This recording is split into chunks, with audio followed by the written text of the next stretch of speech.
As President Trump returned from his summit with Kim Jong-un, he was facing more fallout from Michael Cohen's congressional testimony. For more on this, it's time for a closer look.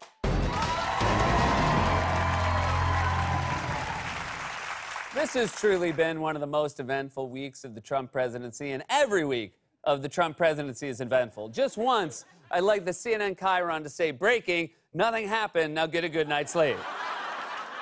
For example, today, Trump wrapped up his summit in Vietnam with North Korean leader Kim Jong-un, and it wouldn't be a Trump summit with a world leader without a super weird handshake. Check out this moment between Trump and Kim and watch specifically for how Trump goes in for the handshake.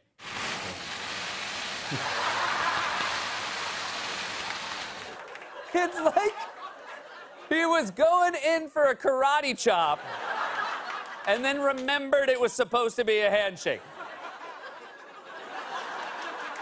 Trump always shakes hands the way a 7-year-old boy would think a big, important businessman shakes hands. I'm gonna go in for the chop, then up and down real hard, and then I say, good job with the files. We should do golfing sometime.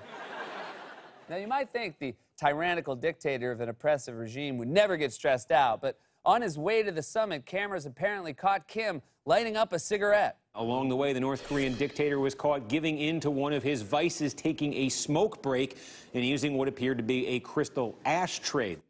He's one of the most brutal dictators in the world, and he looks like a Kmart employee on Black Friday, pacing around the parking lot trying to build up the nerve to quit. All right, I'm gonna go in there and I'm gonna say, Donald, it's over, and don't try to chop my hand.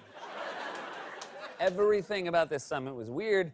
For example, the White House press pool, which consists of a group of rotating reporters whose job it is to track the president's movements, was apparently transported to Trump's meeting with Kim Jong-un in a broken bus. According to the report, the pool was transported to the palace in a bus with a broken horn that consistently honked on its own at nothing. I will say, a horn that honked at nothing sounds like the title of a children's book about Donald Trump. Now, everyone, let's be clear. Everyone should want a peaceful diplomatic solution. And after a summit like this, you'd at least want a coherent explanation of where things stand given the stakes of the situation. And yet, here is Trump describing the summit with Kim after it was over. We just left Chairman Kim. We had a really, I think, a very productive time. We spent pretty much all day with Kim Jong-un, who is, he's quite a guy and quite a character. Quite a character? He's one of the most brutal dictators in the world, and you're talking about him like he's Dwight from The Office. This guy, let me tell you, loves his beats, loves them. Also killed thousands.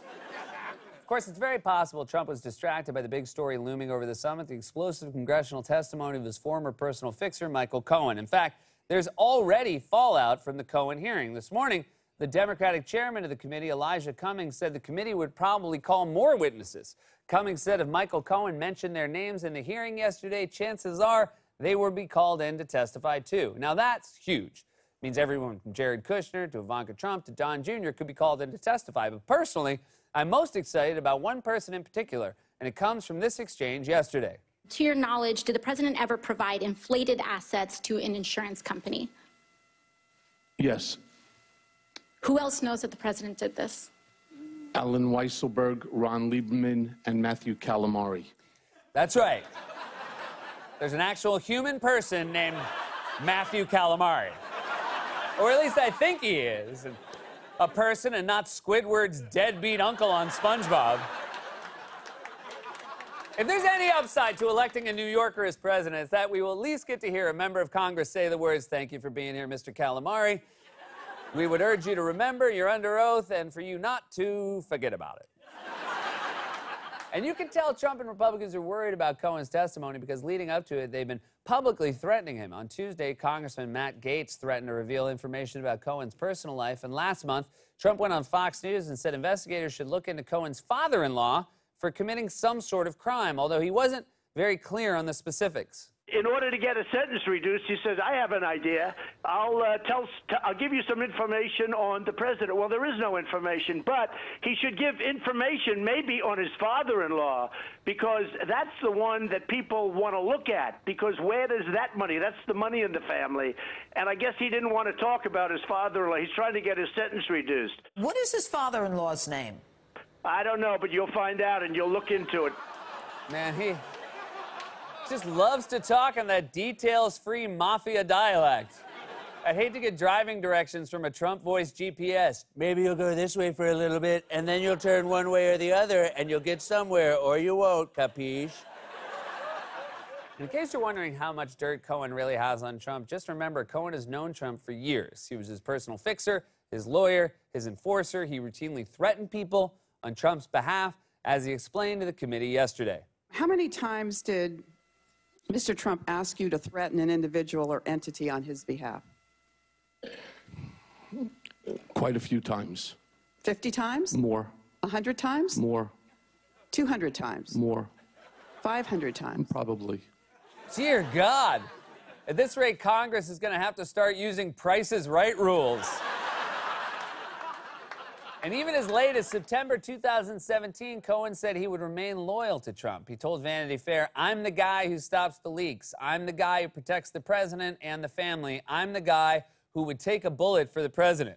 Okay, but no, Trump definitely would not take a bullet for you. If you were with Trump and he sensed danger, he would knock you over and run out of the room like George Costanza.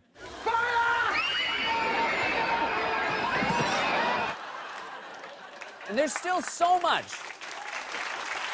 There's still so much the public does not know about Trump's relationship with Cohen. For example, last year, The Washington Post reported that the government has seized more than 100 recordings that Cohen made of his conversations with people discussing matters that could relate to Trump and his businesses, and with Trump himself talking. Cohen appeared to make some recordings with an iPhone. Wow, an iPhone. So not only did Cohen flip on Trump, so did Siri. Siri knew so much she had to go into the witness protection program. My name isn't Siri. My name is Matthew Calamari. This is why we need yesterday's hearings, because we still don't know what's in those recordings. One of the few people who does, Trump's lawyer Rudy Giuliani, even accidentally admitted that those tapes might have damning information in them in an interview with The New Yorker. Responding to a story about Trump's plan to build a Trump Tower in Moscow during the campaign, Rudy said, I can tell you from the moment I read the story, I knew the story was false. Because I have been through all the tapes. Wait, what tapes have you gone through? I shouldn't have said tapes. So there were no tapes you listened to, though? No tapes. Well, I have listened to tapes, but none of them concern this. I remember what it is now. I was thinking about a mixtape that Mr. Trump made for me.